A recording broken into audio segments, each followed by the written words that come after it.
All right, friends, welcome back to another episode of Healedish. I am so excited today because every time I ask people who they want on the podcast, I get this submitted all the time. So today I have Monte here, and she is going to give us her lore. I love it. We love some Monte lore. Thank you for having me. I'm glad we were finally able to do this. We've been talking about it since summer, so it was great for it to happen. Yeah, I'm so excited. And I was listening to some of your stuff recently, and I heard that you were raised in Wyoming, which is so niche because my ex is actually from Wyoming. Really? Yes. So I have spent quite a bit of time in Wyoming. So that was Where kind of in crazy. Wyoming? Shoshone. Oh, wow. Okay. Oh, wow. All right. Tiny. Deep lore. Near Riverton. Yeah. So Yeah, how far away is that from where you were? It's quite a ways. I'm on the northeast corner of the state. I'm from Gillette originally. But I know exactly where Shoshone and Riverton are. It's actually, I haven't heard those names in a very long time. I'm like, ooh, that brings flashbacks. Right. It's like you have to drive a long time to just be able to go get a cup of coffee. I always described it if you can as, even find one, to be honest. Yeah, really. There was one place, and it was, it really reminded me of the place from Cars. You know how there's just one, there's one stoplight, and that is all this place is.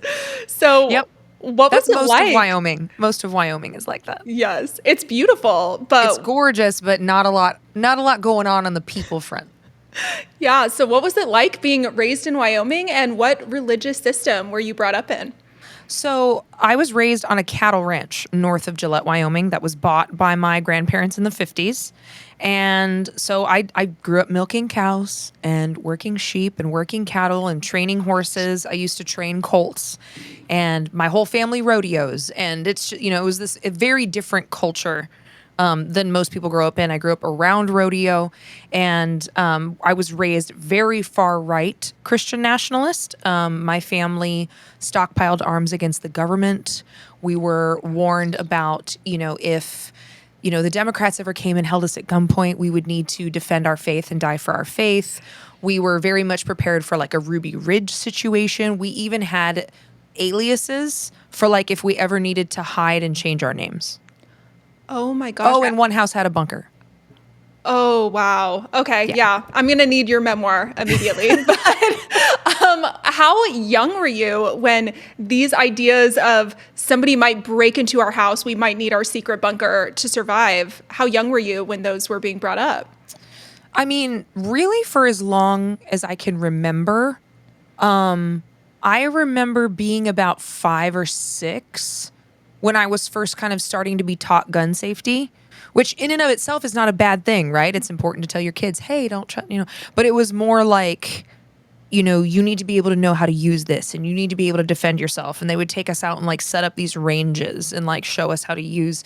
And I was like little, and my younger brother was even smaller than I was, and I remember having these moments, and sometimes it was like a self-defense oriented conversation, but most of the time it was this idea about like the government and all of that fun Were you stuff. going to public school? No, I only went to public school 1 year of my life. So the private Christian school that I went to when I was a kid was founded by my grandfather, and it was named after the Heritage Foundation. Oh, wow. Yeah. So you can imagine what, needless to say, I didn't learn much about slavery. I didn't learn anything about Jim Crow. I didn't learn anything about the Civil Rights Movement. America's great and wonderful, and the white guys that came over on the boat were the most perfect, wonderful Christian dudes ever. That's it. American history, woo, And the Democrats are here to take you down. And they're the common phrase, the Democrats was how that was commonly phrased. And we would watch in school like Answers in Genesis with Ken Ham, and like have classes about like how to refute evolutionists. Like it was a whole like apologist. I was very much raised kind of in apologetics, both in school and privately. My dad was very adamant about private theological study, private biblical study, apologetics, World War II history, and American history. The Christian nationalist version. I can only imagine the level of fear that you would have as a little kid. Or do you feel like you were equipped to handle it? Is it kind of we're on a mission, so you're not that scared? Or do you feel like you actually felt it? It's a little bit of both, right? So you're on the one hand, you feel like you're being trained, right? And they use militant language, like you're a soldier in the Lord's army, we're at war for the nation. Like, and so you're raised in this ideology of, oh, I'm a part of this really important movement. I'm being trained as a soldier. The decisions I make matter. And then on the other side of that, there is kind of this feeling of you're at risk all the time, and kind of the persecution mindset of like Christians are being persecuted in America and everybody's coming after us. So there's a little bit of that. And then you throw in like the Left Behind series, which I wish my dad hadn't let me read.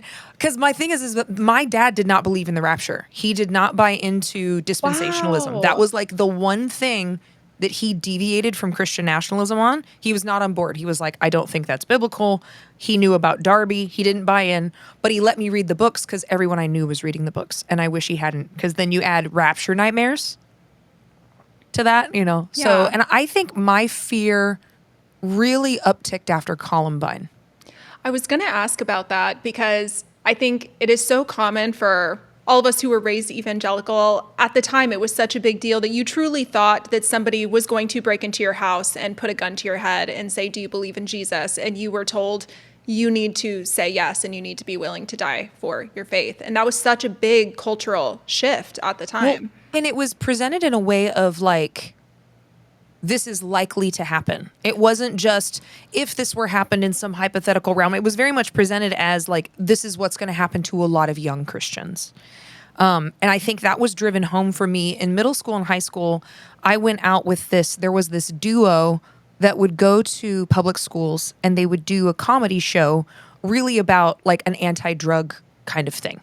And then they would invite all the kids out to what was called a pizza blast on like a Thursday night. And then that's where they would share the gospel and stuff because you had to get around, public school. And so I would go out with this team and I would do runs with them, helping set up sound. My dad would do it with me. We were like very involved in this quote ministry. And they would always have a couple special speakers that would come along to the events or come to the pizza blasts. And for 2 of the weeks that I remember that we did it, Cassie Bernal's grandparents were there. Oh, wow. Yeah. So telling her story that we now know isn't true. And so it was driven home that much more because like I know her family. And I think at the time, I truly don't think that her grandparents were intentionally trying to lie. I think it was something they were told. And obviously as Christians, what a meaningful thing to hold on to, right? For your granddaughter. But yeah, I was 29 when I found out that never happened. Wow. Yeah. Well, I feel like a lot of us didn't know that wasn't factual. Had no idea. Yeah. And so the conversation was just that much more heightened because I'm like around her family, and then there's the She Said Yes and then the book on Rachel Scott. And, so there was a lot of fear or like it was a lot of high stakes, not necessarily fear, because you're also told God's on your side, right? You're on the right, like God's going to protect you, but there's all these threats. So it's this wavering between fear, high stakes, but you're supposed to feel safe and you're supposed to have faith. It was a lot. There's a lot of emotions, a lot of emotions. But I also think that I didn't feel that as poignantly as other people I grew up with did, because my home life was so militant and my home life was so abusive and scary that those things didn't feel as pressing at the time. I think those felt a lot more pressing late high school than they did when I was a kid, because there were just things happening in my immediate home that felt much more weighty and more intimidating. Yeah. What was your home life like at the time at home?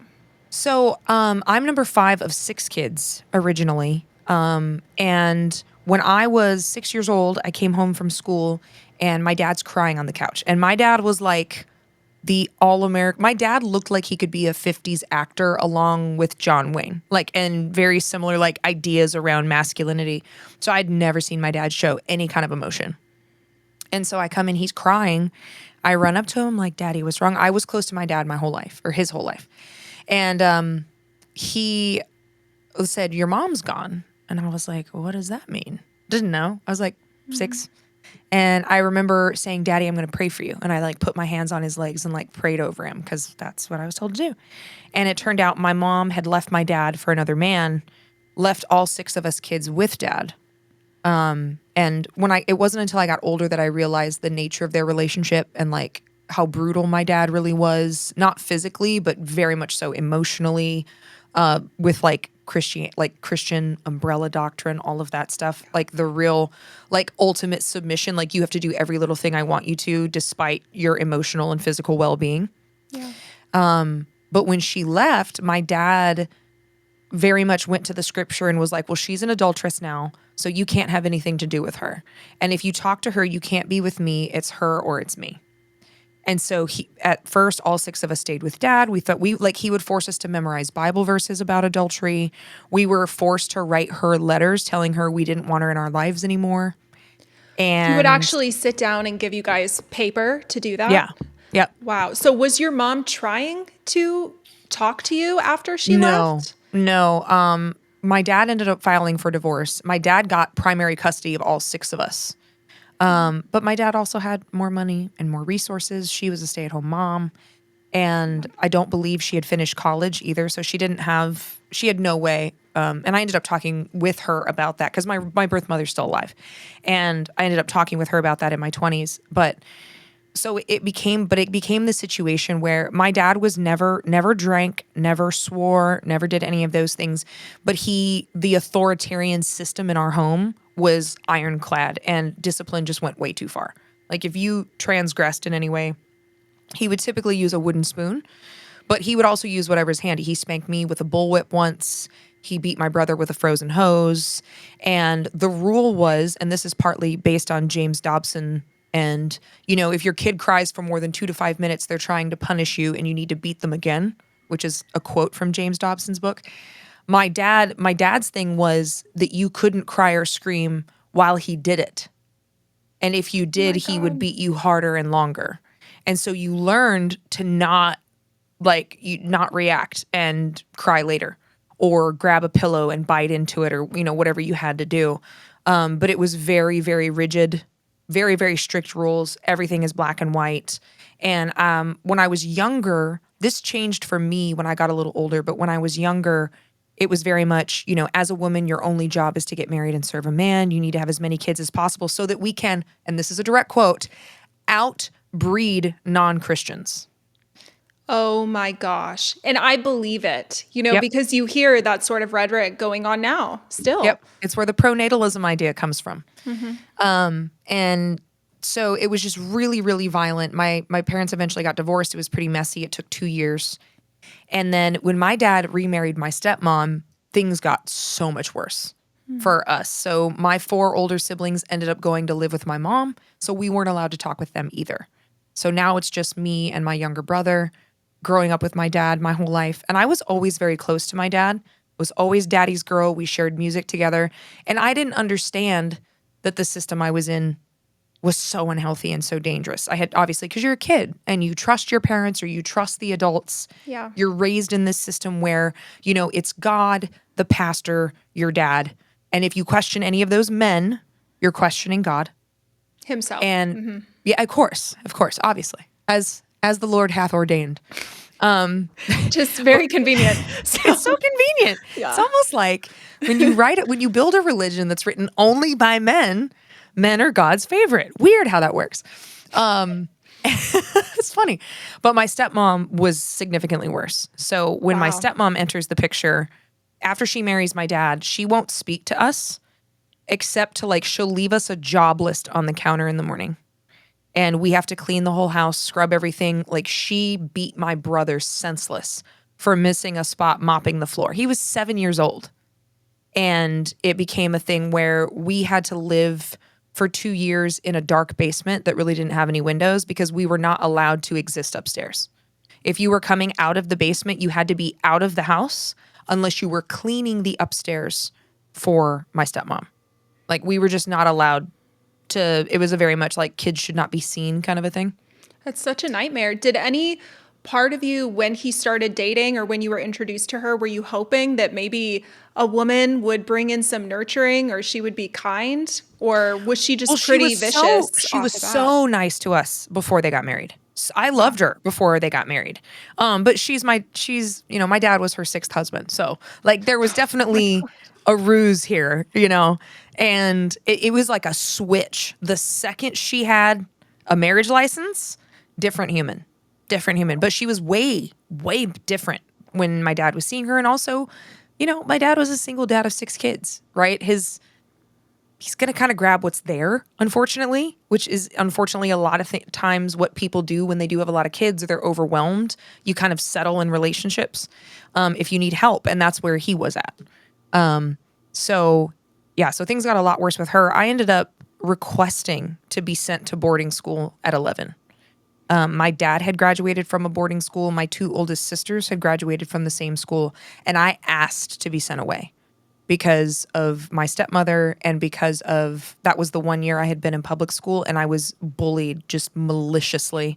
And so I got sent to boarding school for 8th grade at 11 and graduated from that school. So I was functionally out of the house at 11 and I moved out formally at 15. Oh, wow.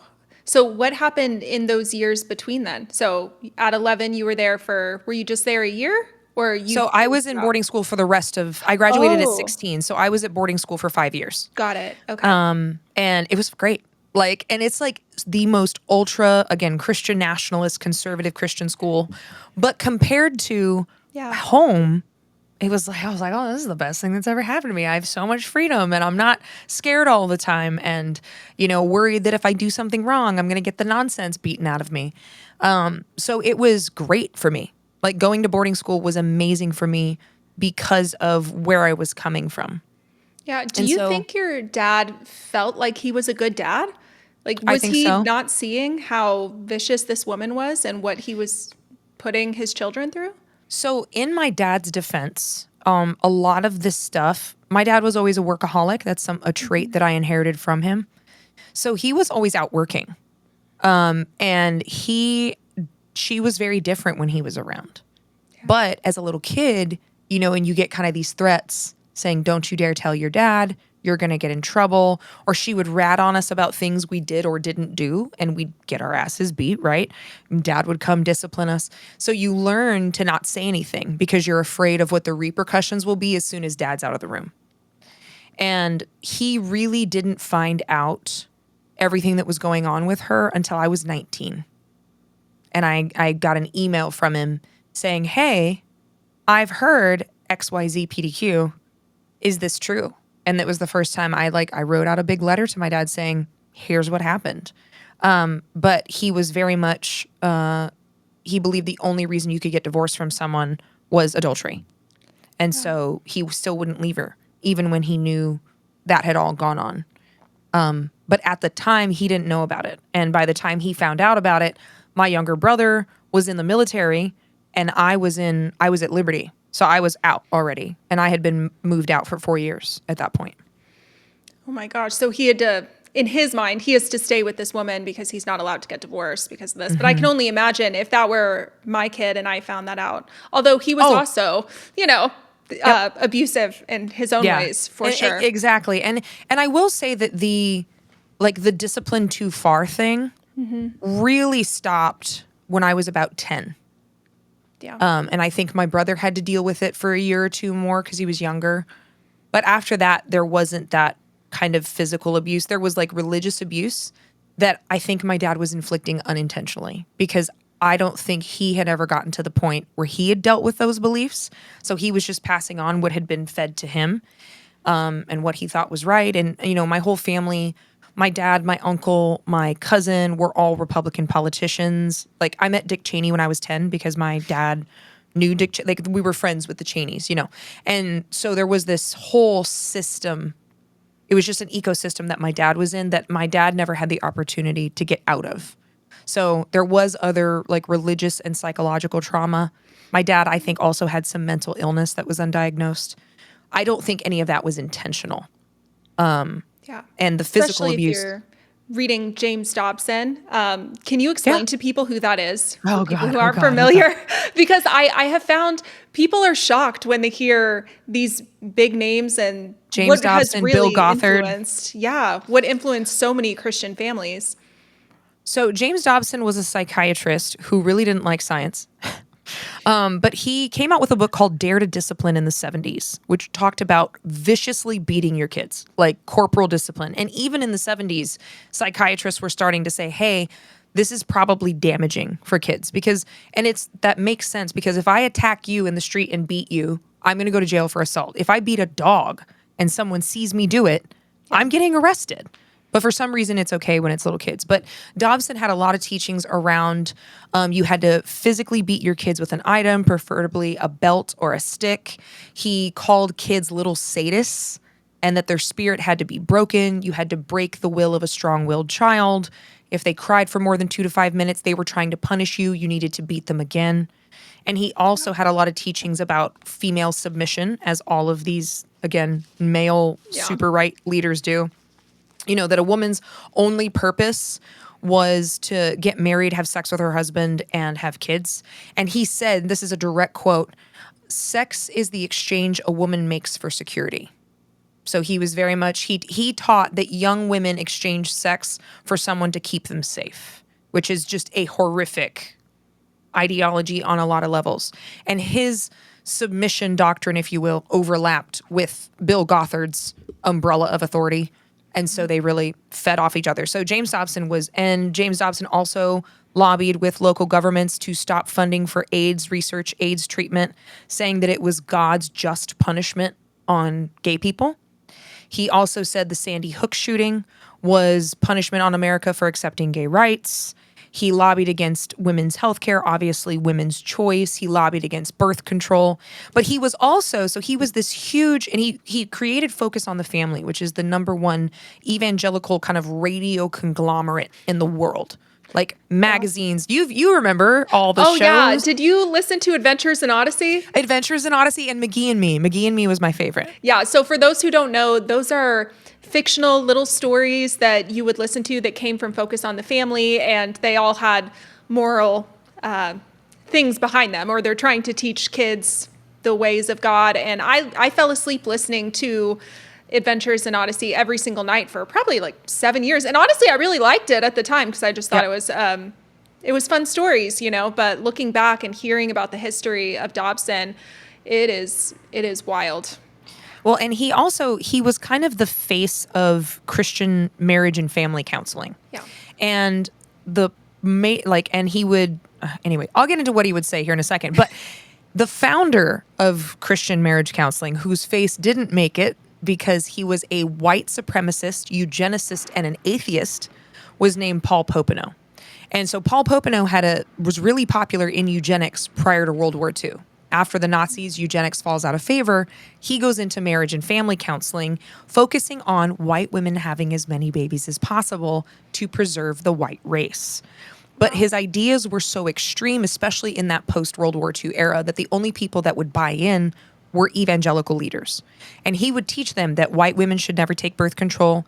And he told them to phrase it as it's like a sin against God. They should never marry outside their race, and they should never, ever be able to leave their husbands, even in cases of infidelity and abuse. And we see that in Christian counseling. And James Dobson interned under Paul Popenoe. He worked directly under Paul Popenoe at his marriage counseling service in California. So when James Dobson gets into marriage and family counseling, that's exactly what he teaches. He's super anti-interracial relationships. And he was really harsh about it at first, and then softened his language to be like, well, the kids aren't going to fit in anywhere. Like as if there's no mixed humans, like as if that just doesn't work. I'm really doing this because I'm concerned about the kids. That's what this whole thing is about. Culturally, you're just not going to mesh. But he was very adamant about that, like white women specifically should be told to be long-suffering with their husbands. If he cheats on them, well, it's her fault. She's not meeting his needs. And if he's beating her, if she would submit more, he wouldn't get as upset. Yeah. Did you read books that had these sorts of ideas growing up? So I didn't read most of those until I was older. As a kid, I was also in the Adventures in Odyssey. I was in, McGee and Me. My dad did let me read the Left Behind series. So there were like youth versions of these ideals that would show up. Like, oh man, the one my birds and the bees conversation. Yeah, I'm like, at some point we got to get into purity culture. Yeah. Because So your story with this is crazy. When I was of age, sort of, my dad's conversation with me included boys are going to try to touch you, and if they do, knock their lights out. Like, that was the conversation. But then they also gave me this book called Just Like Ice Cream, and I couldn't tell you who the author is. I don't remember. But it was about this girl, this teenage girl who meets a guy over the summer, and he's hot, and it's this, and they, they date, they have sex, she gets pregnant, and he abandons her. And she has to deal with this traumatic pregnancy and all this stuff by herself. And then my dad was like, well, that's what's going to happen to you if you have sex as a teenager. And so obviously I was already afraid, right? Because growing up in purity culture, I would rather tell my parents I murdered someone than that I had had sex or that I had gotten pregnant. I remember having pregnancy nightmares starting at 12 because it was so driven in that if you do this, you're going to be kicked out of the house. You're going to be thrown into the street. This is the worst thing you can do. It's a sin against your husband. It's a sin against God. My brothers were never talked to that way, right? Yeah. Only the girls. And like, in church, it's all purity culture and submission for women. And I have heard at this point in my life, thousands of messages and teaching on purity culture and submission and all this stuff. I have never heard a sermon on domestic violence. I've never heard a sermon on controlling your lust if you're a man. I've never heard a sermon about rape and consent. Not once, not one time. But growing up in that, like, that was a deep fear of mine. And I knew at a very young age I didn't want to have kids. I was like, just knew. I was like, no, I don't think so. Hey, that is very rebellious when you're told that is your one purpose, is to get married and have as many children as humanly possible. Well, and that's why I didn't voice it when I was a kid. Yeah. But I can look back now because a lot of people ask me about when I started deconstructing. And the big light bulb moment was when I was 23. But I can look back now and I realize that I was a feminist starting at 9. I just didn't know the word for it. And I knew feminists were bad, but I didn't know what that meant. Because I remember at 9, it was my last day in Sunday school. And the teacher was saying something. I was wearing like a sleeveless like I am now, where it's like really thick, like sleeveless top. And the teacher said something to me about being a stumbling block for men.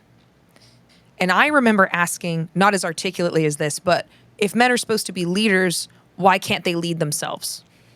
Like, I'm 9 years old. Great question.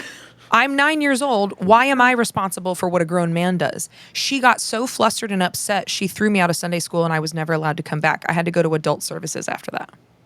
Oh my! Well, she didn't have the answer. They don't like that. Yeah. It's like, oh, how dare you? Again, and questions are questioning God, of course. And imagine punishing a 9-year-old like that. That's one thing that I find so crazy when people send me their stories. There's so many times where these adults have very intense reaction to children having questions, and they punish them as if they're adults. You're like never allowed to come back after that just because you asked a question. Yeah, and it was a question that they just didn't like, Yeah. So within a few Sundays, it was shortly after that, I was in one of the first adult services I had sat in, and we're doing the wives submit to your husband sermon, where they only talk about what the wives are supposed to do all the time. Again, convenient when you have an entire book written by only men, and leaves out the fact that there were female disciples who bankrolled Jesus's ministry, that Mary Magdalene was the first one to see him rise. She was the apostle to the apostles. We skip all of that. Wives submit. So I'm sitting there holding my Bible and I'm listening, and I'm sitting next to my dad, just fuming, just angry. Yeah. I'm like, this is dumb. And I remember going home that day and went downstairs, changed out of my Sunday dress, and I took my Bible and I chucked it across the room. And I said, if that's the case, I'm not getting married. Just not having it. I was so enraged. And my dad didn't say anything that time, but later on, I think I was around 12. And it was the same sermon. And my dad could tell I was like agitated. And so we get home and he's like, hey, what's going on? And this was when my dad had started to soften in general, but soften especially with me. I said, Dad, I'm not submitting to a man just because he was born with a penis. I'm smarter than them. That is exactly what I said. And my dad starts laughing. You are. And he starts laughing and he was like, he's like, it's going to take someone pretty smart to keep up with you. And he was like, and you need to wait for that person. And that was like the first glimmer of my dad saying, the ball's in your court. Like, live up to your potential. Don't settle for someone. And he would make comments like that as I got older because he was starting to shift. Yeah. And I also think he realized how powerful and strong you were. I know you've talked about in the past how you had a very close relationship with your dad despite all of this.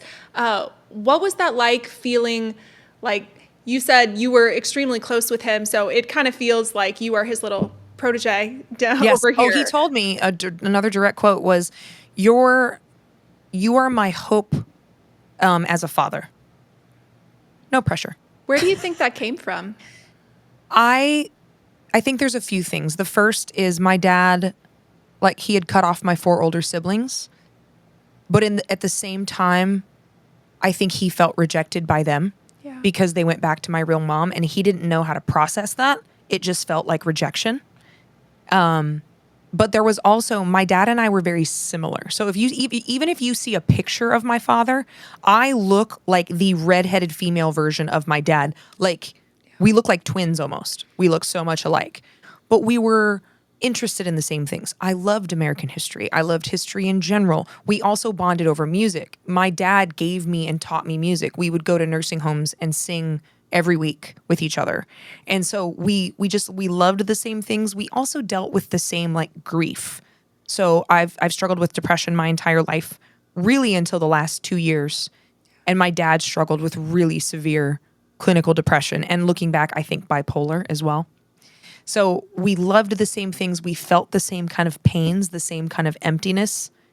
And so we just kind of bonded over new things all the time.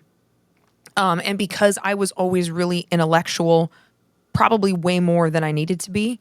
And in part because books were an escape for me. Like it was an escape from what I was living in. And school for me, again, when I was 9, I remember having a moment. I don't remember what had happened that day. I remember I was upset. Oh, I remember it was Christmas. It was like the last knockdown, drag out fight before all of my siblings left. And I remember falling asleep that night and just crying and so frustrated, not understanding. And I had the thought of, I'm going to think my way out because I knew that I was smart enough to get away.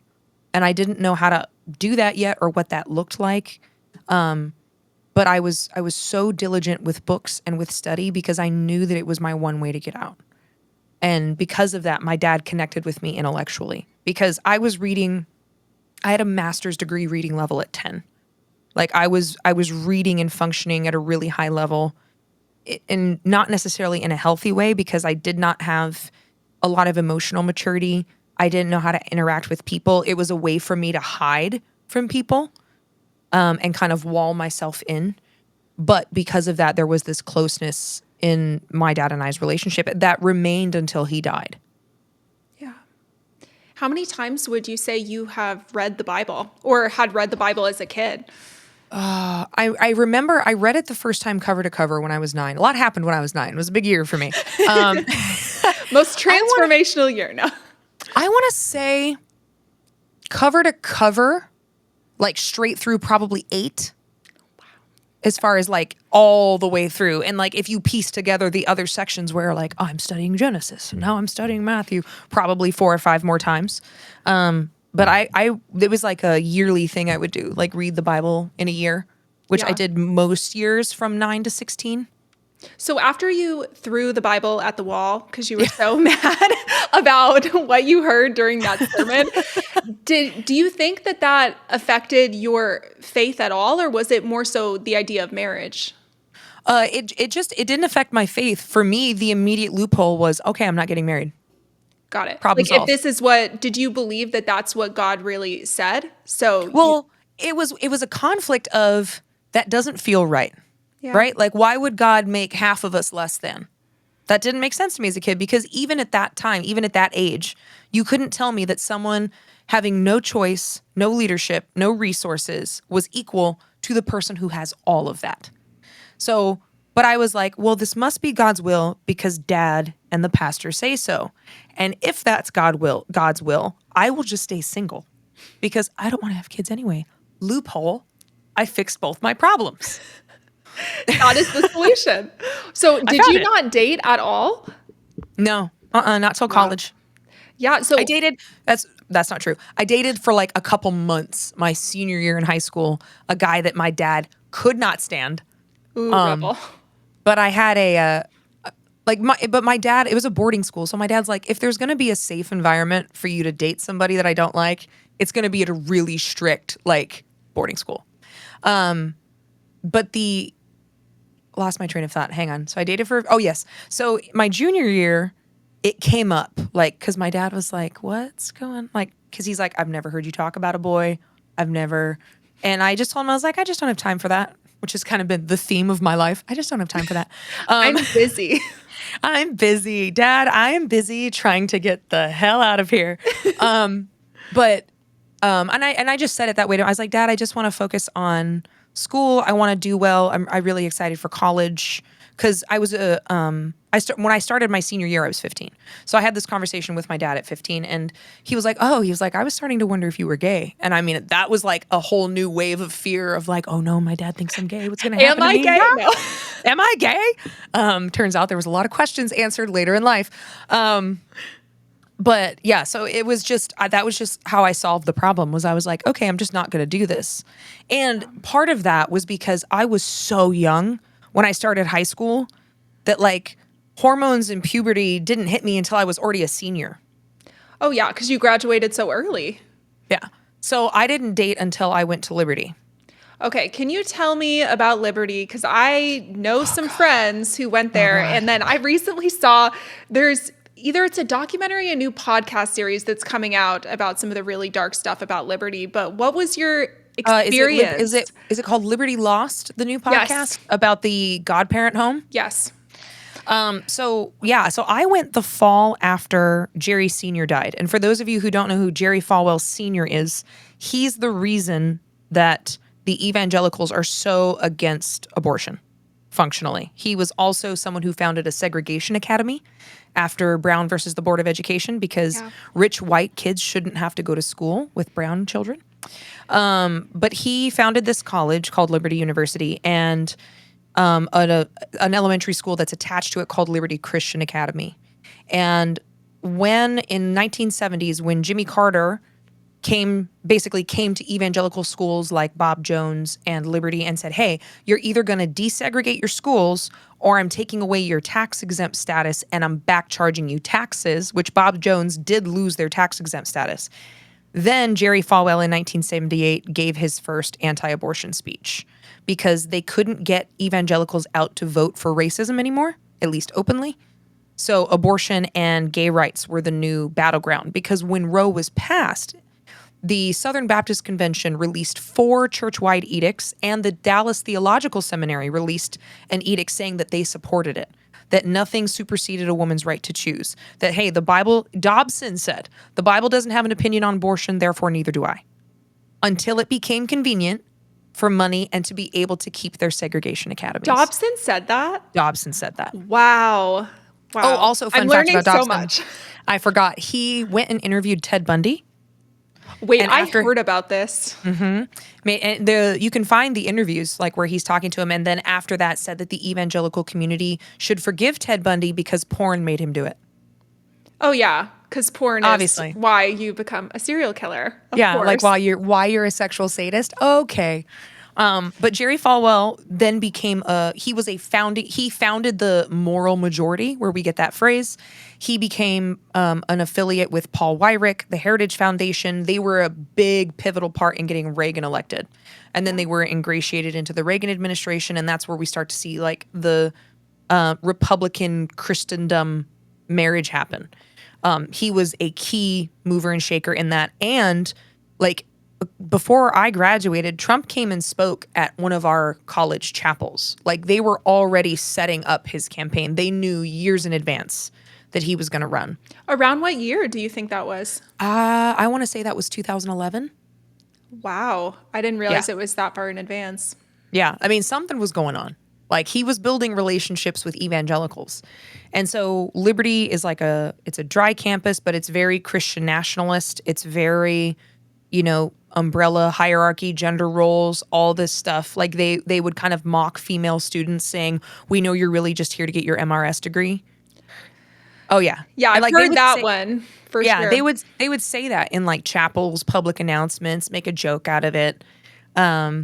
But again, in my situation, again, you grow up in it. You're so indoctrinated that you don't know, right? It's the only thing you've ever known. I have another embarrassing story about liberty here in a second. But for me, again, I got away from my family, and now there's a country between us. Yeah. And the further removed I got, the more I healed, the less afraid I got. My defenses start going down. I learn how to like interact with human beings. That was when I dated somebody, and my first like official boyfriend, quotation marks, was black. And I remember getting ready for that phone call with my dad. Were you afraid that he was Oh, going? I was terrified. I was terrified because my dad had always been, he had never been overtly racist. Like I never heard my dad use a slur or anything, but he would say things like what Dobson would say, like, it's just going to be really hard for the kids culturally. Like you can do it, but you probably should marry within your race. You need to be careful around black men, things like that, like things that are so racist when you look at them as an adult. But when you're a kid, you're just like, oh, okay. Like, okay. Like I'm in Wyoming. There's only white people here. That is exactly what I was going to say is Wyoming, because my ex, like I said, was from Wyoming, and I had loved my in-laws. They were such sweet people. But the town where he was raised in, tiny. Mm-hmm. And like 2 years into our marriage, he casually mentioned, yeah, my parents, they are kind of racist.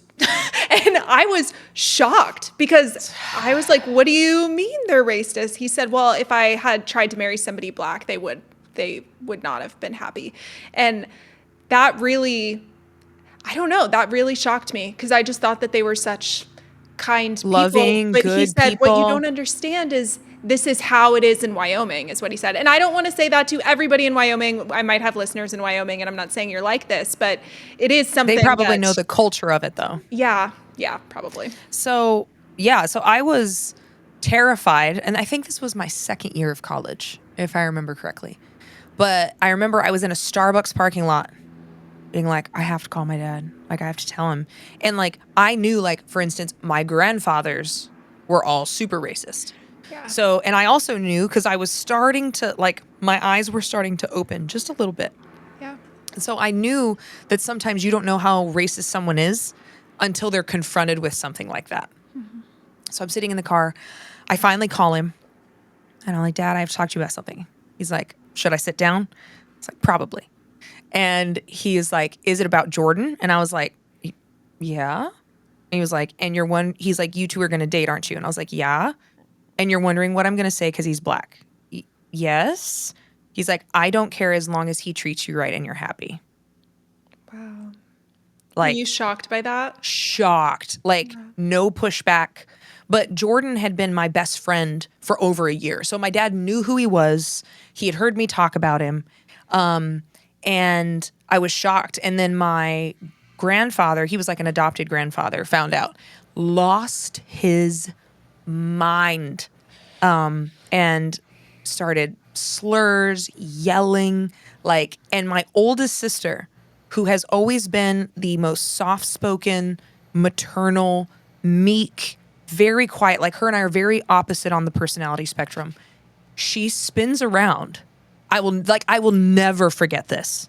Spins around and looks him dead in the face and says, Grandpa, if they can fight in a foxhole with you, they can marry whoever they want. Wow. And he didn't say a word because he was a World War II vet. Mm-hmm. And she got him. And I was just sitting there like with my mouth open, just like, oh, what just happened? But yeah, so that was really my first relationship, was in college, partly because of age, partly because of social awkwardness and fear just in general. But my dad it was a non-issue for my dad, which was one of the things I was really surprised by, because had his father been alive, it would have been a big problem. But yeah, no issue. Did he kind of push marriage at that point? Because a lot of these places, it was ring before spring. Yes. Oh, it was a huge part of the culture in Liberty.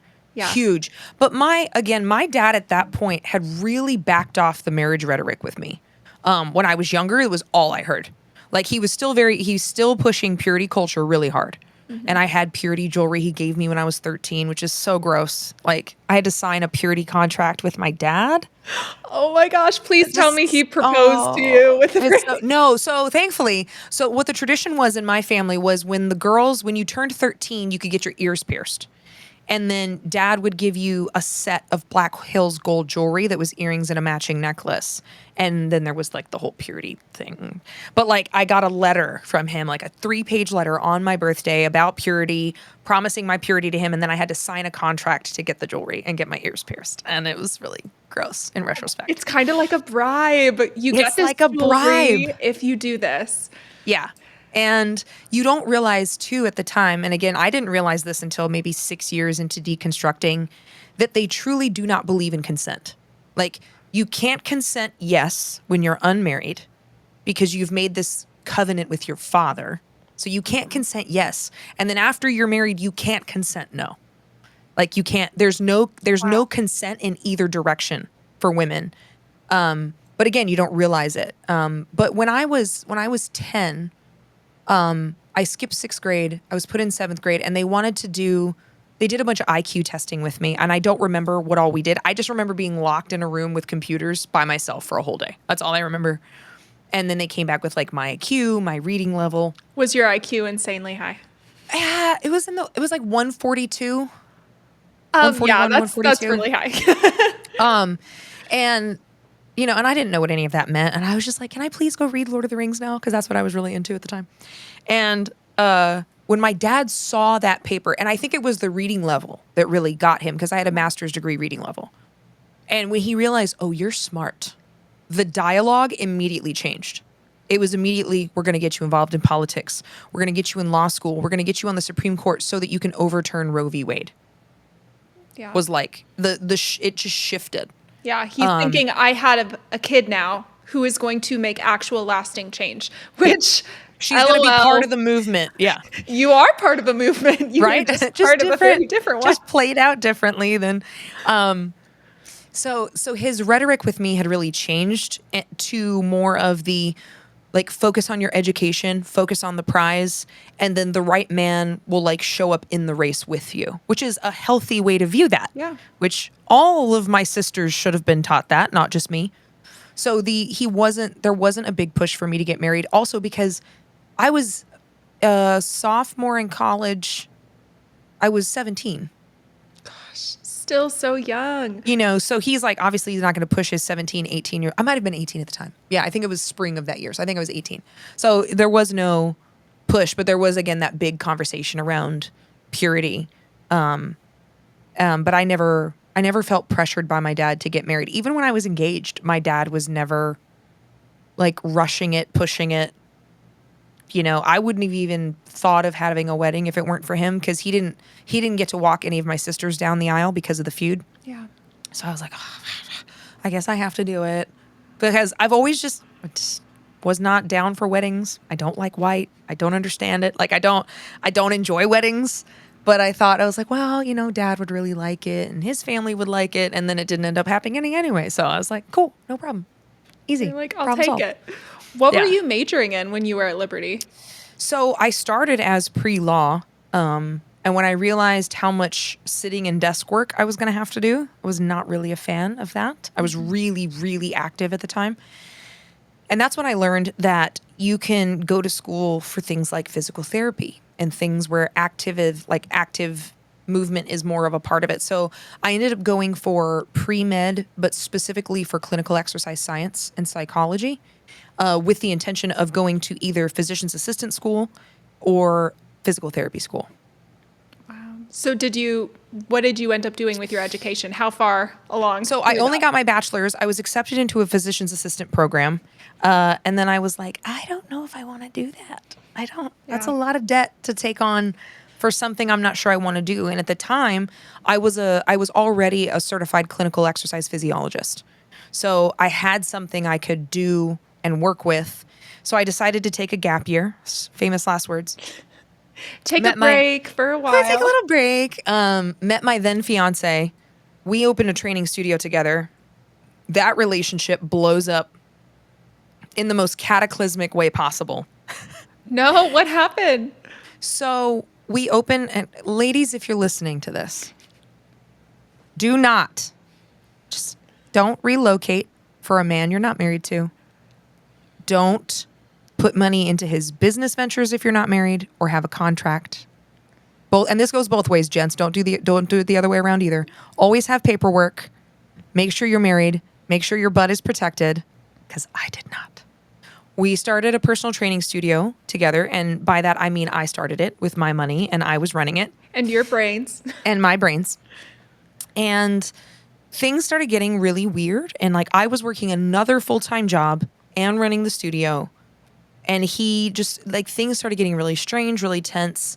There was also a lot of pressure sexually. I was still a virgin at this time. And things started just getting really strange. And I'd never been in, like, this was my longest relationship. So I didn't know what to look for. I didn't know what manipulation looks like. So I tell every woman I know, everyone should read Why Does He Do That?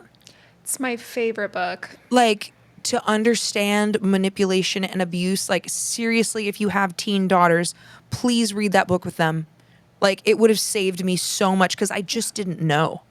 And so eventually I cave into sex with him because I think that it's going to fix the problem, that it's going to save the situation. And it was like I had just turned 24.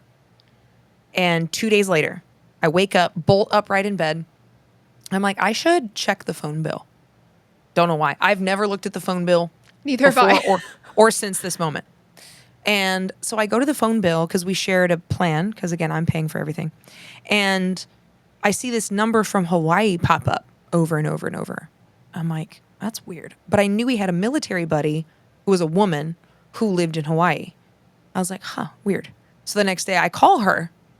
I say, hey, I'm so-and-so's fiance. She bursts into tears. And I'm like, what? She's like, she's like, he told me you guys broke up. He told me you were a pathological liar. I just came back from the mainland after visiting him for 2 weeks, which was why he was like MIA for most of those 2 weeks. And I didn't know where he was, but I was working so much, I didn't complain. And she's like, I also found out about another woman. There's someone else you need to call. And so there was a woman in Australia. There was the woman from the nutrition shop. There was an exotic dancer from the town over. And the dancer reached out to me because she found me online and said, I am so sorry. I've been sleeping with your fiance. I didn't know. He didn't tell me. And I was like, do you have any evidence that this has been happening? Because I don't just want to take your word for it. She sent me like nude photos of him. And I was like, okay, that's all I need on that. And she also said, this is maybe the most hurtful moment of my life. That I asked her, I was like, did you confront him when you found out about me? And she's like, yes. I'm like, what did he say? He said to her, don't worry, she's in love with me and she'll believe anything I tell her. Oh my God. And so I find out, I am devastated. Like, this person is the love of my life. I thought that I had done it right. I had found my husband. I had done all these things. And then I find out all of the debt of the business is in my name, which I did not consent to. He took out 6 credit cards in my name and put $65,000 of debt in my name. Oh my, and you had no idea. No idea. So I ended up homeless. I was living illegally in the warehouse where the studio was for 10 months. And as I'm thinking about everything and obviously feeling like such a loser, like I'm this smart person that just got royally screwed. I'm 24. Yeah, I just turned 24. And I'm like, what do I do? No, I was 23. Sorry, I'm trying to remember the years. I was 23. And so I'm sitting there and I remember sitting in this room and I'm watching a granddaddy long leg crawl across the floor. And I'm like, what do you want? Your whole life, you've listened to what everyone told you have to be. You have to be a wife. You have to be a mother. You have to do this. You have to look this way. You have to dress this way. You need to do this for school. What do you want? And what I have wanted has been the same since I was 5. I want to write books, speak, and sing. Those are the 3 things I want to do. And I was like, I'm going to go to New York and try because I've lost everything. Like, might as well. So I borrowed $1,000 from my dad, moved to New York City with my clothes and rebuilt my life. And that was where I built a 6-figure personal training business. and started doing music and writing poetry and learning what being an artist meant.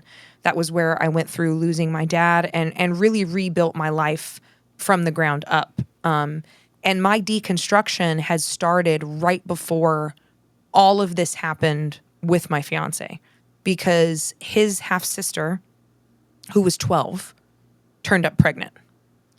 And it turned out that she had been being molested by her mother's boyfriend for 3 years. It had started when she was 9. And at the time, I was a no exceptions pro-lifer, anti-choicer. And I'm sitting in this room like, this is wrong. Like, my beliefs are wrong. Like, how can I look at this child? She's 12. Yeah, child. And say that she should have to do any more than what she's already been through. And I ended up taking her to one of her birthing classes, because this was a whole thing. Like, he's going to trial. There was like drugs and guns involved. Like, it was this whole thing. So everybody's kind of figuring out what happens next. So I take her to one of these birthing classes in the meantime, because they don't know what's going to happen. And I walk in, and it's all these teen girls. There was one 19-year-old. The girl I brought was 12. Everybody else was like 15, 16. None of the fathers were there except for one girl's boyfriend. And all of the fathers, except for that boyfriend, were over the age of 21. And I'm sitting in the back of the room about to throw up because, again, pregnancy is in a top 3 fear for me. I'm like, But I'm like, where are the men? And it was the first time that it occurred to me that in all the anti-abortion rhetoric I'd grown up under, there was never a conversation about a father's responsibility. Never a conversation about holding men accountable. Never a conversation about mandatory minimums for rapists. None of that. And so I couldn't sleep that night. And I just researched it for the very first time. It had never occurred to me to question my dad or question the church, on these issues, right? Like, if you're a Christian, then you hate abortion. Like, that was just the sentence. And I remember the first statistic I saw was that 93% of abortions happen before 14 weeks. And I was shocked.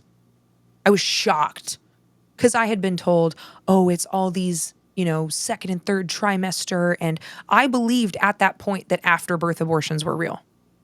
I had been told that my whole life and had never thought. What did they tell you? That they really thought that children were being born and then they were being murdered? Yes. Wow. Yep. And so I remember being furious for like a month when I found that out, because I'm like, okay, you actually lied to me. Like, what you said is not true. I was mad at my dad. I was mad at the church. I was mad.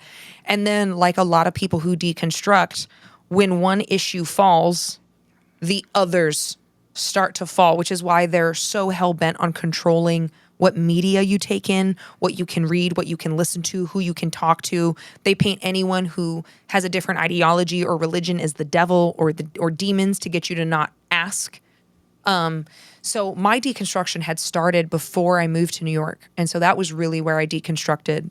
And I'm really thankful for that, because I met a lot of amazing people who changed my life there. Wow. Yeah. I do feel like that really is how it is a lot of the time, that when one issue falls, it's hard to justify all of the other things that you've kind of tried to just live with, even if you don't agree with it. For example, you didn't agree with the sermon that made you so mad that you threw your Bible, but you try to put it in this box in your mind. But once you realize that one thing isn't necessarily true, then it all falls. Because when I was with my ex, Bethel, we were very much taught that being gay was wrong. It was drilled into me as a kid how wrong that was, and that it wasn't God's plan for anybody's life. And I remember my ex used to love watching all of the Oscar movies.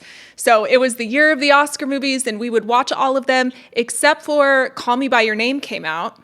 And my ex refused to watch it because, there's a gay relationship in it. And I was already feeling like I didn't think that being gay was wrong. I was already very much internally struggling with that question. That just seems incorrect, Yeah, I was just like, I don't know. It doesn't feel right to me at all. And I decided to watch this movie on my own. And here I am, end of the movie, sobbing and just feeling, I felt like I had been lied to my entire life, is how I felt it after watching that movie. And then it was that same sort of thing where when one thing falls, then you start to allow yourself to look at everything a Yep. little bit more. You almost have to, right? Because it leaves you with so many more questions than it does answers. And when there was like, it kind of all, it was all one big storm for me because at the time I was also really diving into church history because I just could not get behind the idea that a good and just God would make half the human race less than. Like that did not sit with me. And especially because of how, if you read the red words, how Jesus treated women Yeah. and how the church treats women were so different. And the church will tell you, oh, Jesus elevated women. And I'm like, then why don't you? Then why don't you? Oh, that's right, because this isn't about Christ. But that really started for me. So my senior year in college, Liberty requires theology courses. And so I hadn't taken mine yet. I needed them to graduate. And I was able to study abroad in Israel to take those courses. Oh, wow. And so I went to Israel, and this was after a previous Gaza incident. So Bethlehem was closed off. We couldn't get into it. We went through all over the country. And when we were in Jerusalem and I was visiting the Dome of the Rock, and I'm sitting there and there is so much tension at that time in the city. I'm sure there is now, where, I mean, you felt like anything could set this off. Like it felt like a ticking time bomb. It was so tense and you could feel like the hatred and the animosity. And you would know walking between different neighborhoods, like this is a Jewish neighborhood, this is an Arab neighborhood. And I'm standing at the Dome of the Rock and I'm watching people, because we went to the Wailing Wall and the Dome of the Rock, and I'm sitting there and I'm like, isn't faith supposed to make us better? Like, why is it like this? This is supposed to be this holy place for so many people.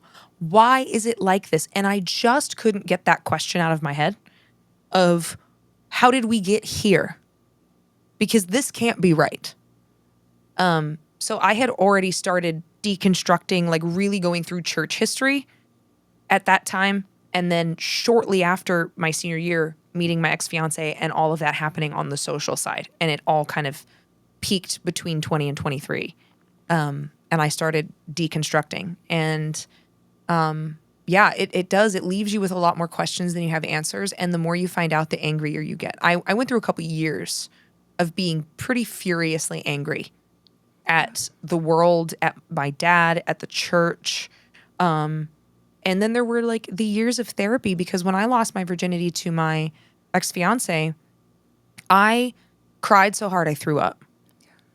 And I have never felt such bone-crushing shame in my life. Like, I felt like I was useless, I was worthless, you're chewed up gum, no good man's gonna want you, et cetera, et cetera, et cetera. And I finally found a therapist through the church I was going to in New York, like almost a year after this had happened. Because I couldn't function. I like couldn't interact with with men. I couldn't date. I was like just this wall of shame and grief and guilt. And I started going to this Christian therapist, but she was amazing. She was she was Jamaican, and she was just this glowing ray of joy. And I remember, I think it was our third session, in her office sobbing about the shame and the horror and the guilt I felt. And like, this was a coerced interaction. Like, this was not even, oh, I'm just going out and partying and I got drunk and I did blah, blah, blah. You know what I mean? There shouldn't be shame either way. But this was like a thing I didn't even want to do. And I'm crying, and I told her, I was like, I feel so much shame. I feel like I'm unredeemable. Like, I'm the worst person ever, that I'm the only person alive, that's making this sin or whatever. And she looks at me, and she has since passed away, so I feel comfortable sharing this story. She looks at me, she's like, can I tell you a secret? And I was like, yeah. And she was like, I had an abortion when I was 19.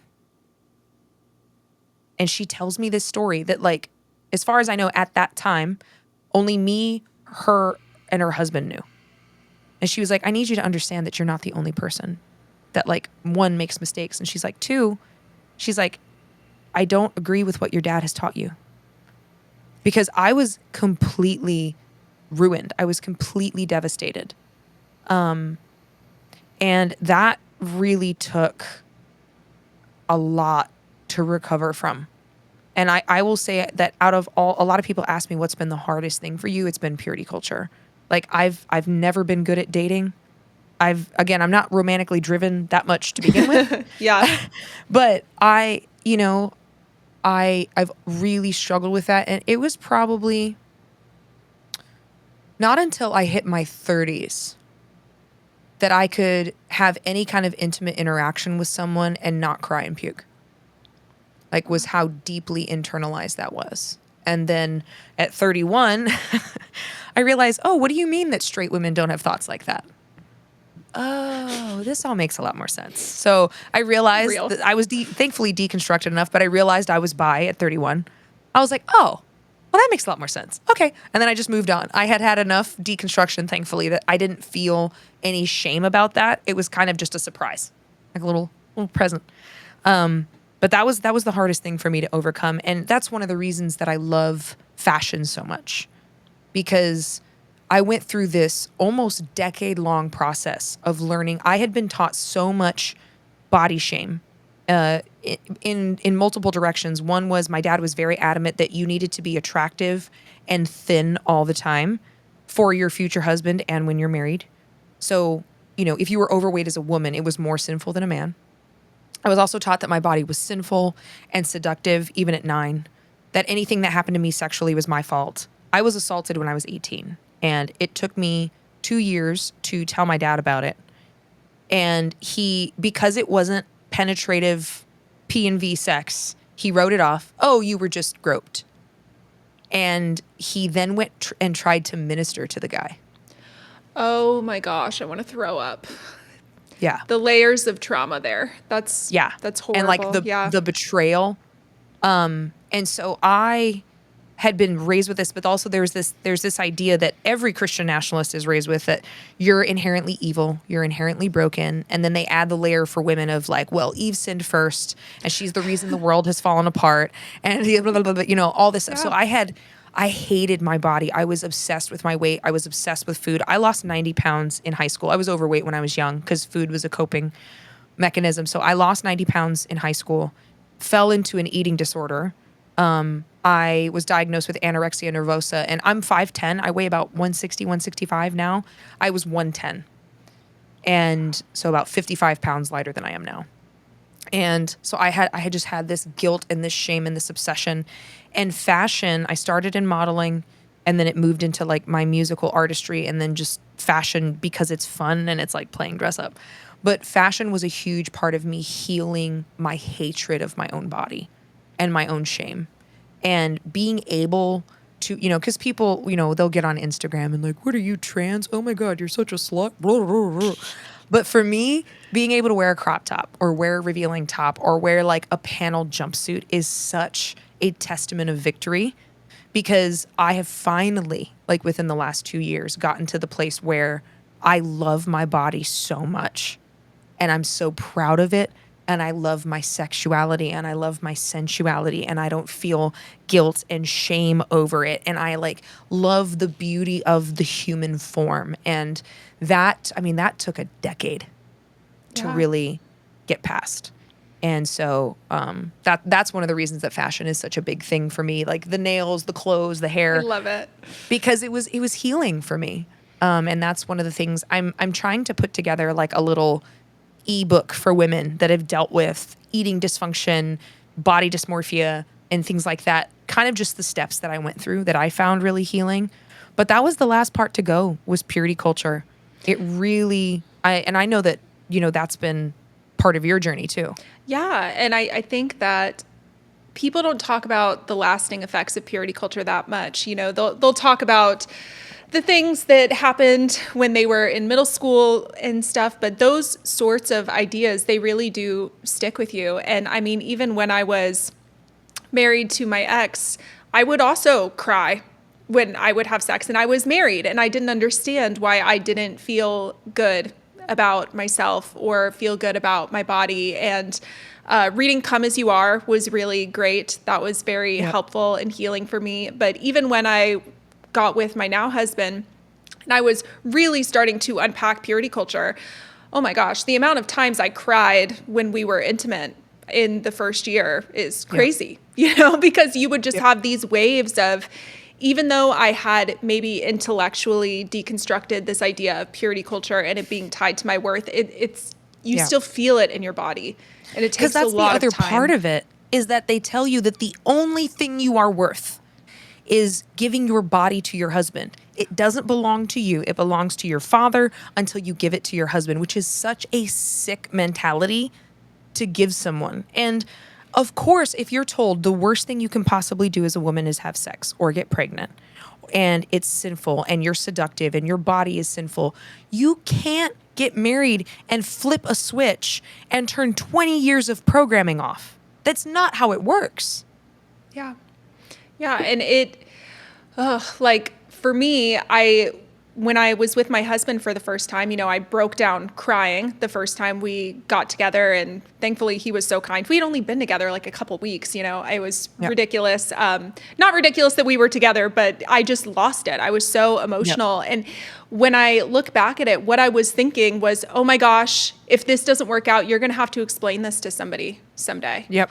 And I couldn't even be present in the moment, because I was thinking, if we don't end up together, here's another number that I'm going to have to explain to somebody someday. And that weight is so heavy. And I think that it is a reason why I ended up marrying my ex in the first place, was because he was supposedly a virgin. Who knows? Because he was going to strip clubs and he had tried to assault his ex right before we got together. I doubt it. Yeah, same. I seriously doubt it. I mean, it's what I was told, but when we got together, the prophet said that we were supposed to be together. And then I just felt like I should accept this, because I'm so lucky that anybody would love a whore like me.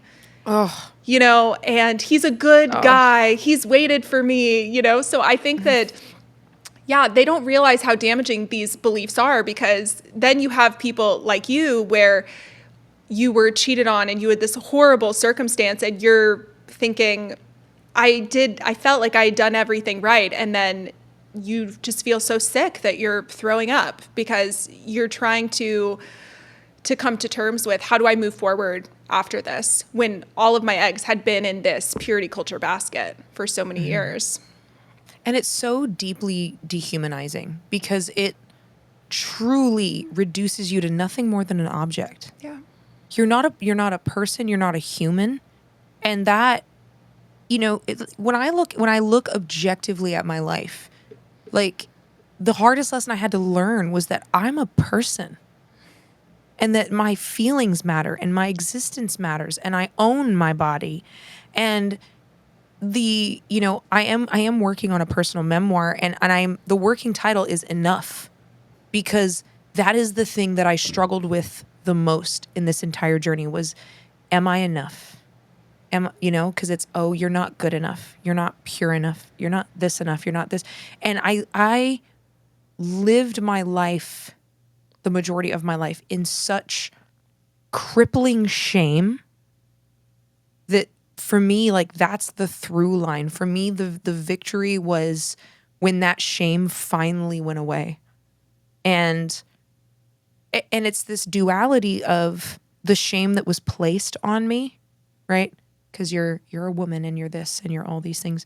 But then there's the other side of being, a former alt-right Christian nationalist. And I was bought in. I was very much an apologist. I was a, quote, defender of the faith. I bought into all this rhetoric. And because I was smart, I could back people into a corner with talking points and arguments. And two things really stand out to me. One was at Liberty, when it was my first semester, I used to walk around with a Confederate flag keychain on my backpack. Oh my gosh. Yeah. Yikes. So much yikes. Yikes on bikes. Yikes on a bike. And one of my friends, his name was Brian. He was from Maine. And he asked me, he was like, why do you do that? I was like, why do I do what? Why do you have that keychain? I was like, oh, well, states' rights and blah, blah, blah, blah, blah, blah.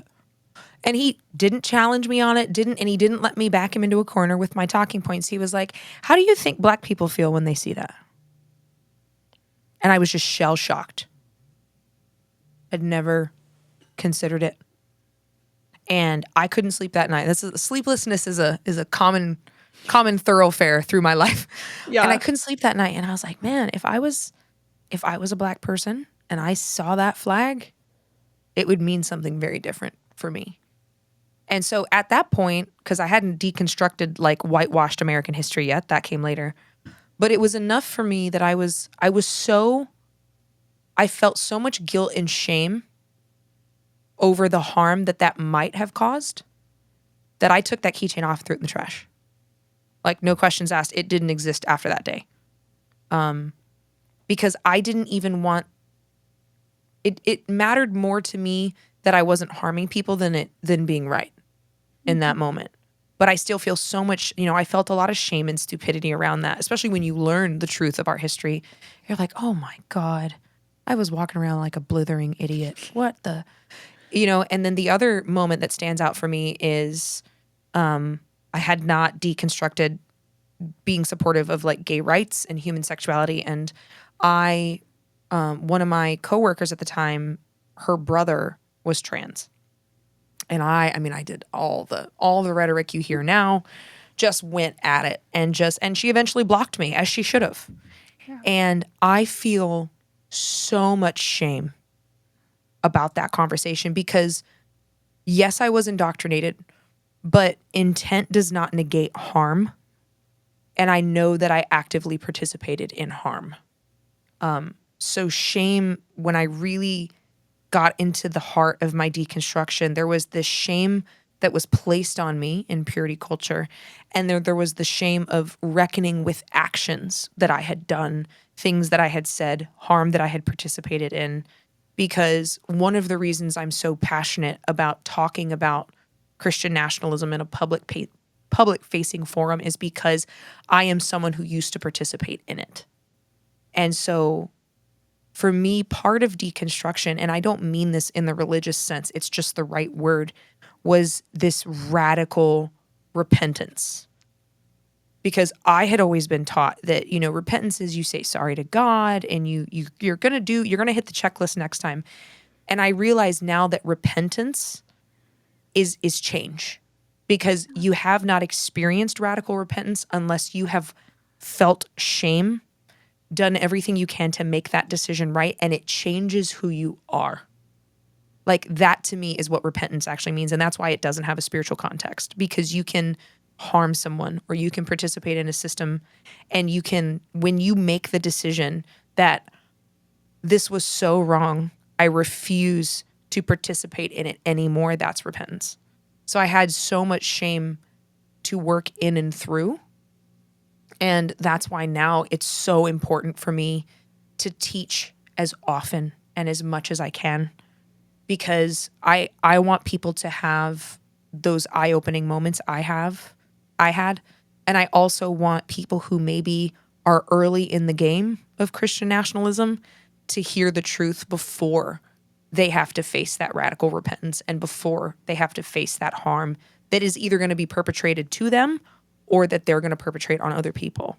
And that was, the shame was the hardest part to get past in both senses, both the harm I participated in and purity culture in particular.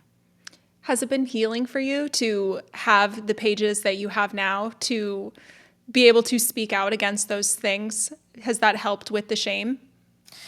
It has. And I will say that I feel like, especially last year, I feel like overcame the shame for the most part last year. I'm so glad that my platform grew when it did, because I was ready for it. I was ready emotionally. I know who I am. I love who I am. I had gotten past the shame, and these trigger points that people will throw at you don't affect me anymore. And it took a decade, but they don't affect me anymore. But what's healing now is, I think there is something very healing in feeling like I can put some good in the world, that I can rip down some of the bricks that I helped put up when I was younger to a small degree. And it's been very healing. Last year, I really wrestled with the idea of like, I should be more accomplished. I should be more successful. I'm not doing the right things. I'm not doing this. I'm not doing that. Yeah. And also the question of, why did I go through all this when I was young? I was wrestling with kind of the last pieces of abuse growing up in religious and narcissistic abuse and the stuff with my stepmom. And I realize now, I'm like, oh, all of it led to this point because my life trajectory, what I was taught, how I was taught, where I grew up, what I experienced, perfectly outfitted me to be a voice right now. And there's healing in that because it makes me feel like I can take all that hurt and all that fear and all that pain and I can make it into something that actually matters. That just like if I can reach into that dark space with and for someone just one time so that they're not where I was, where I thought I was the only person in the world that felt this way, that was struggling so much. Because one of the pulls towards MAGA, Christian nationalism, is this desire for love and community. You want to belong to something. You want to feel like you're accepted. We all want that. And when you face walking away from these type of beliefs, when you face it, you know, if I defy them, I'm going to lose my family. I'm going to lose my church. I'm going to lose my friends. And it is lonely because there was a period of time that most of my siblings wouldn't speak to me. You know, my parents and my grandparents are gone now. Yeah. And there's this very terrifying loneliness there. And so for me, if I can build a community or I can reach into their world, even if it's through a fucking screen and say, you let me be, I tell people all the time, I'm your internet auntie. Like, let me tell you that there's light on the other side of this, that you're not the only person. And I love that my pages and especially the scholarly Bible study that I teach have become these havens for people on all stages of questioning. Of some people are like, my husband doesn't know I'm taking this Bible study. And some of them are, I'm an atheist and I'm just really curious what all this is about because it doesn't make sense to me. So it's been very healing. I've always been a doer, and it's been very healing to feel like I can do something, to feel like, and again, if it's one person, I had this messages burned into my mind when my page first started to really grow. And I was talking a lot about, I've done a lot of scholarly Bible study and talking about how we've taken things out of context and how we've manipulated ancient history. And I got a message from this 14-year-old who said, I'm a 14-year-old trans kid. Thank you for teaching me that I'm not an abomination. I thought my only option was to kill myself. Yeah. And I sat and I read that message and I just kept reading it. And that is not the only message I've gotten like that. That's the one that stands out to me. And I'm like, what? The older I get, the more I believe that the kingdom of heaven and the kingdom of hell are right now. And that reaping what you sow means that we can either create heaven now or we can create hell now. And, you know, for me, it's like, what kind of hell have we created where you've got a 14-year-old who thinks their only option is suicide? And during my deconstruction, my dad passed away this summer of 2016. And my dad was my whole world, abuse and all. And obviously that was when Trump got elected. And I fell into alcoholism, and I was also in a very physically violent relationship that I thought was going to kill me. And I didn't know how to get out. And February of 2017, I emptied my work locker. I wrote notes. I had a plan. Like, I knew I was going to end it. I just didn't see a way out. And at that time, I was in kind of the heat of deconstruction where you feel like your whole world has just collapsed under your feet. You don't believe anything anymore. Yeah. You know that if you make this choice, you're going to lose everything and everybody. My dad was gone. Like, it was this, there was so much. And obviously the addiction didn't help. And I get everything set up and I wait for my roommate to go to bed, and I'm laying in bed to make sure everybody's asleep. And I just have this moment of like brilliant clarity that like, it was this combination of, if I can just get through tonight, maybe there's hope on the other side of this. Like maybe, just maybe there's something after this. And maybe it doesn't have to end here. And I got through that night, and nobody knew about that until years later when I opened up about, myself planning that. And Part of what saved me that night was knowing that my sister loved me. And I knew, despite, our later very different political and religious beliefs, that it would tear her to shreds if I did that. And I think a lot of people in this world aren't sure that someone loves them that much. And so if it can, come from a community like what you're doing, where there's people telling their stories, where it's like, oh, I'm not the only person sitting here in the dark. I'm not the only person dealing with addiction or abuse, or sometimes all you need to know is that someone cares about you.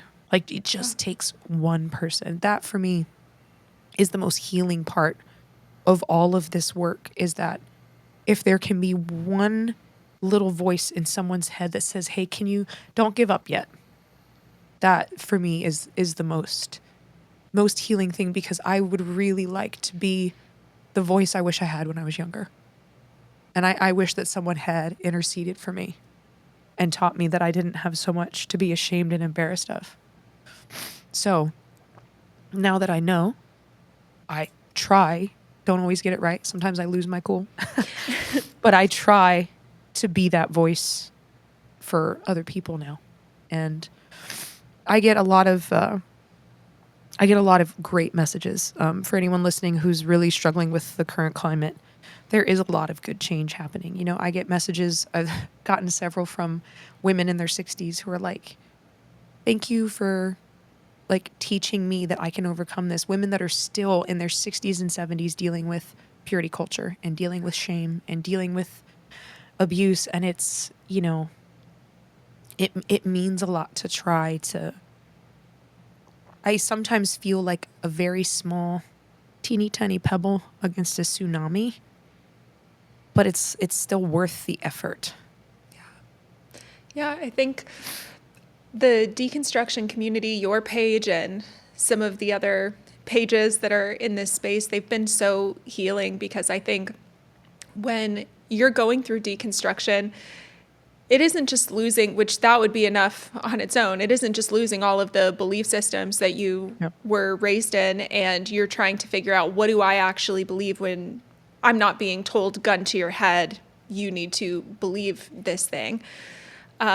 It's also wrestling with the fear of hell. But for me, I've experienced feeling the loss of relationships and grappling with losing people and disappointing people, and knowing that, I really connect to you, because I think that similarly, I always wanted to be like the good kid. Like, I really just wanted to be the people pleaser kid who always wanted to do the right thing. And, you were really close with your dad. And it's hard when you feel like the decisions you make now might change the way people perceive you, and also just the relationships that you will have access to going forward based on what you believe. And I lost that relationship with my maid of honor, that whole craziness where she stole from me on my wedding day. But a lot of people, yeah, it was ridiculous. But a lot of people connected to her.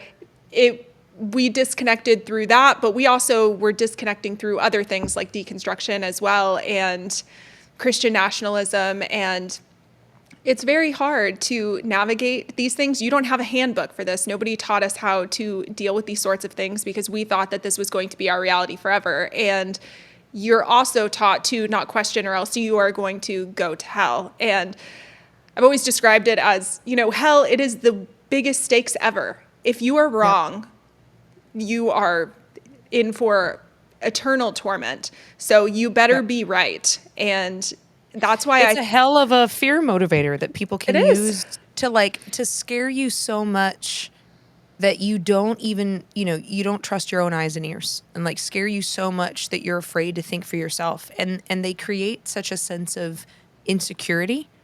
Another thing that I have curious tattooed on my wrist, because curiosity is so important to me. Yeah. It's like a core value in this process, because I've realized that curiosity is really what saves us from dogma, is this ability to question, and that, we have intuition for a reason. We can trust our own mind. And that's another thing that in the studies that I teach, when we get started with the lesson, I'm like, hey, I don't care if you're a Christian or not. I'm not trying to convert you to anything. We're going to talk about ancient history, and we're going to talk about language, and we're going to talk about the text. And then you get to trust yourself to make up your own mind. I love that. And it's okay if you don't agree with me.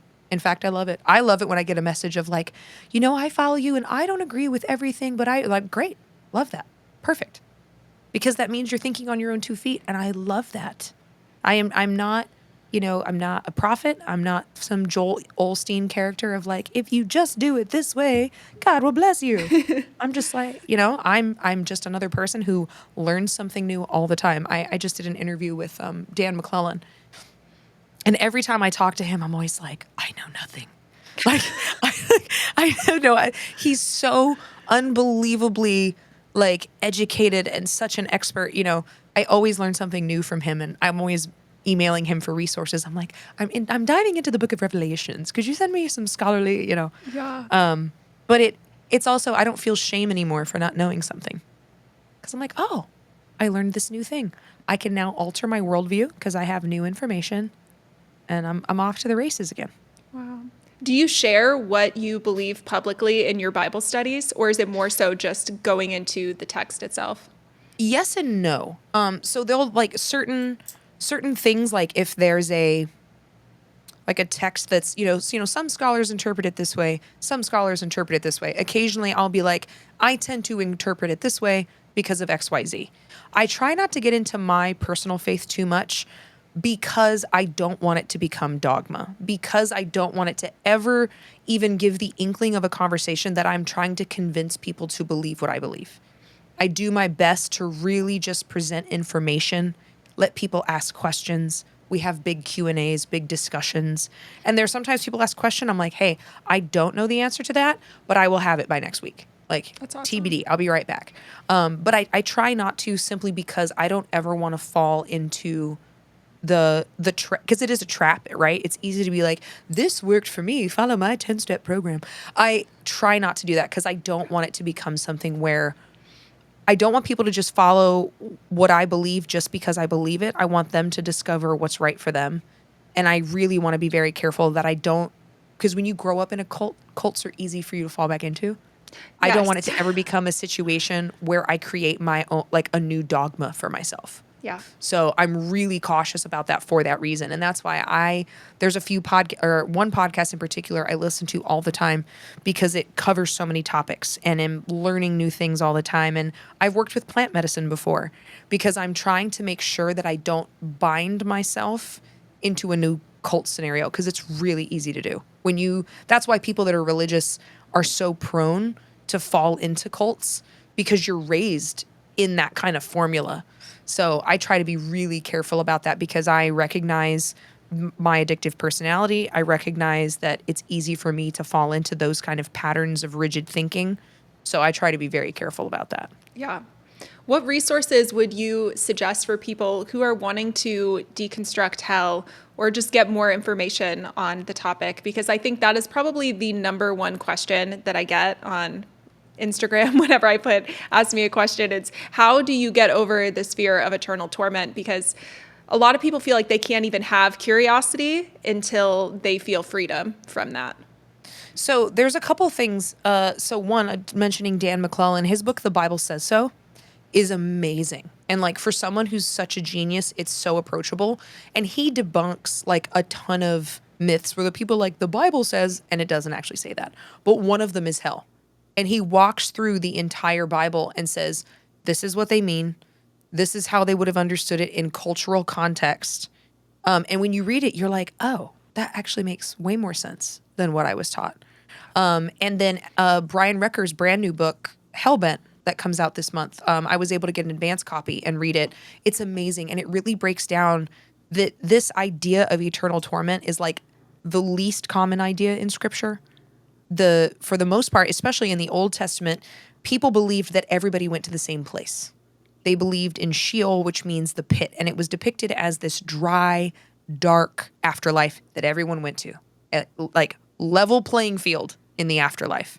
That's how they understood it. They also believed that the longer you remembered someone was the longer that they could exist, because the greatest fear then was total annihilation. that you just cease to exist at all anymore. That was their greatest fear as far as like your spirit continuing to endure. And it wasn't until after the Hellenistic period, so Alexander the Great, Greece takes over the whole world and they're brutal. They're just vicious. And you go from the Greeks to the Romans. So these people groups are experiencing all this abuse and torment under these regimes. And this idea in the Hellenistic period starts to evolve of a just God has to punish these people. If they're not getting punished in this life, then they're getting punished in the next life. And that's when you start to see the idea evolve of there being a bad place you can go. So not necessarily a heaven. Heaven hadn't shown up into the chat yet.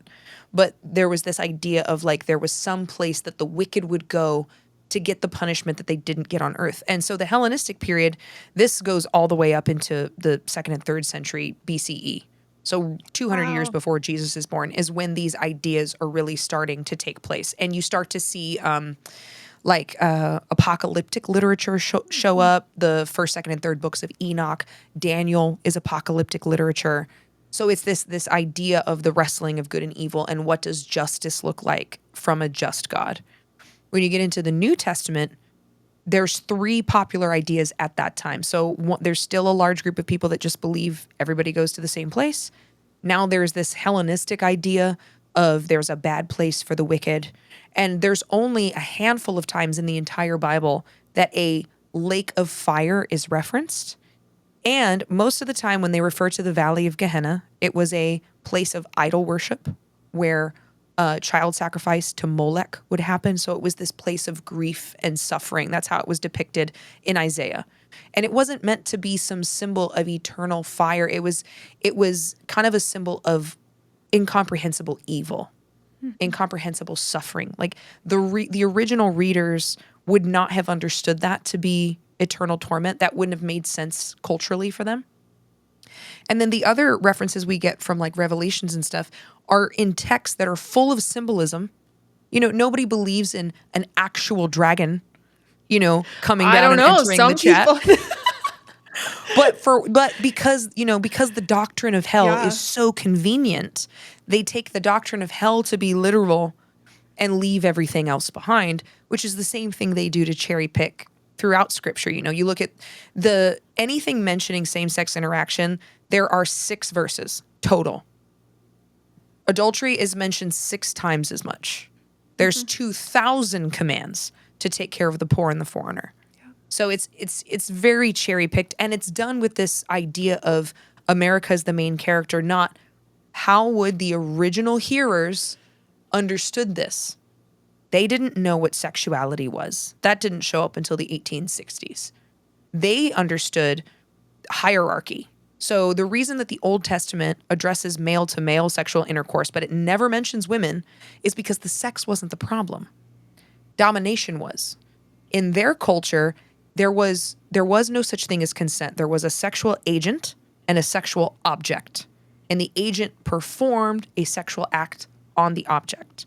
So for a man, in their hierarchy, a man always had to take the dominant role, always had to take, for lack of a better term, the insertive role. Otherwise, you were feminizing and emasculating him. And in a deeply patriarchal society, that was not tolerated. In fact, there were omens about a man being on the bottom with his wife.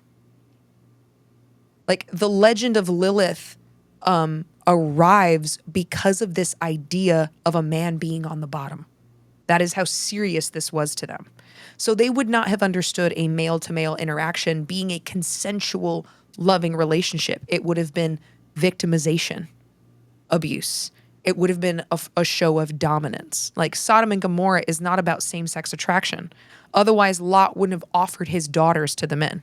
He offers his daughters knowing full well this is about dominance, and it's not the gender that's the issue. They wanted to abuse these foreign men, and it's about abuse and inhospitality. And so they didn't understand that the way we do because we didn't have the science around it. And that's the reason that women are not addressed in that conversation in the Old Testament, because it didn't disrupt the hierarchy. Mm-hmm. It didn't cause the issue. And again, the reason Lilith arrives, she's written in the alphabet of Ben Sura. They were trying to negotiate the text, because Genesis 1 and Genesis 2 contradict each other. The historical account, the creation account is different, and the order in which men and women are created is different. So men and women in Genesis 1 are created at the same time. They're two equal parts of a half, so to speak, two halves of a one whole. And in Genesis 2, it's the rib story. So people were trying to reconcile these two stories. So they decided that Genesis 1 is one woman, Genesis 2 is Eve. And that's where Lilith gets created. And the reason that Lilith leaves the garden is because she refuses to submit to Adam sexually. She says, like, literally, I want to be on top. It is the conversation. She wants to take the sexually dominant role. And because of that, she leaves the garden because she refused to submit. So that it gives an indication. And the alphabet of Ben Sora wouldn't have been taken as true scripture in most religious sects, like some of the rural areas would have believed in it. But it drives home the point that it was never about the sex, it was about the dominance. Mm-hmm. And so when people like Christian nationalists approach this like super ultra literalism with the Bible, only when it's convenient, but they ignore all the history, and they're not listening to the rest of Leviticus. Like, they're all eating bacon, they're wearing clothing of mixed linens. You know, they don't remove a chair from the office for 7 days if a woman on her period has sat on it. You know, they don't. And even with Paul, they love to use Paul to tell women to submit. Paul also nominated the only church deacon we know by name, and her name was Phoebe. He also said there is no male and female. He also said, hey, female virgins, don't get married. They never talk about that part.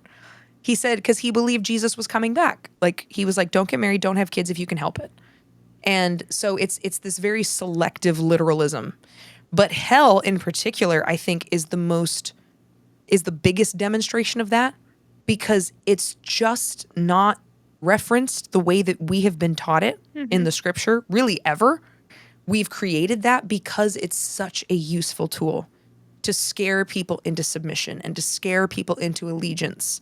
Because, you know, they give you, you know, this idea of, well, if you're wrong, you're going to have eternal torment. If I'm wrong, then I'm just going to die. And so like, I have nothing to lose. You have everything to lose. You have everything to lose. Mm-hmm. And so it's just too much of a useful tool for them to be honest about what the scripture actually says about it. Yeah. Which is not that much.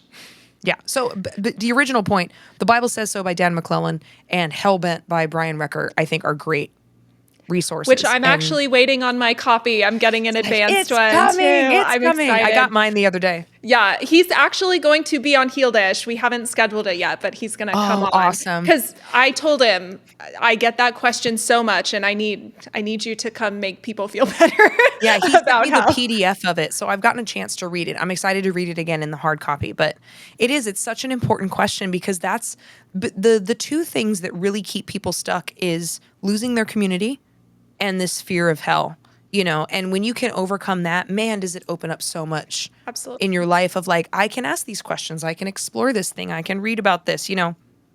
It's one of the convenient things about branding an ideology as God's will, especially when you have hell doctrine, is that anything outside of that ideology becomes the work of the devil.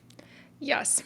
And if you're not on my side, you're clearly on the devil's side. So it allows me to demonize you, dehumanize you, because you're the devil. It is such a convenient tool for isolation and violence, and that translates into a very powerful tool to keep people inside the bubble.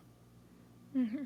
Which that's the whole point, is to keep you inside the bubble. Don't look at any media that might open your eyes, and you should. I mean, a lot of people, they just want their kids to go to Liberty University or anything like that, where it's a very insulated community where you're just going to be hearing the same ideas that you've always heard. And for me, when I went to Atlanta and I was working as a background actor, and for the first time as an adult at 23, I was around people who had not been drinking the Bethel Kool-Aid. It was very eye-opening, because you do learn, and you learn that these people are not demonized like you were taught, that there's just something inherently evil and wrong in everybody who doesn't believe like you do. And it's important to get outside of your circle. So where can people find you if they want more deep dives into your Bible study? And also, I love your clapback videos. They are my favorite. It's pretty. I love the clapbacks too, and I try not to do them too much because I don't want it to become a clapback page. But so I'm on Instagram, all the social medias at Monte Mader, MonteMader. I have a podcast called Flipping Tables, and Jubilee's been on my podcast. And then I also have a Patreon, which is where I'm in private chats with people. I post exclusive content. I release the podcast ad free a week early over there. It's just kind of a place for me. I'm a little concerned about Meta eventually shutting some of our pages down if we are not pro administration. So that's kind of my protection. And I'm also on YouTube and Substack. Awesome. Well, yeah, I will link all of those things in the show notes so that people can find you. But thank you so much for coming on. I feel like when you're exiting out of these systems, it can feel very isolating, and the community that you have built is just so beautiful for people to feel like they are not crazy, and that it's my coven of curiosity is what I call it. I love that. I love that name. Well, thank you so much for coming on, and I will see you guys next week for another episode of Healedish.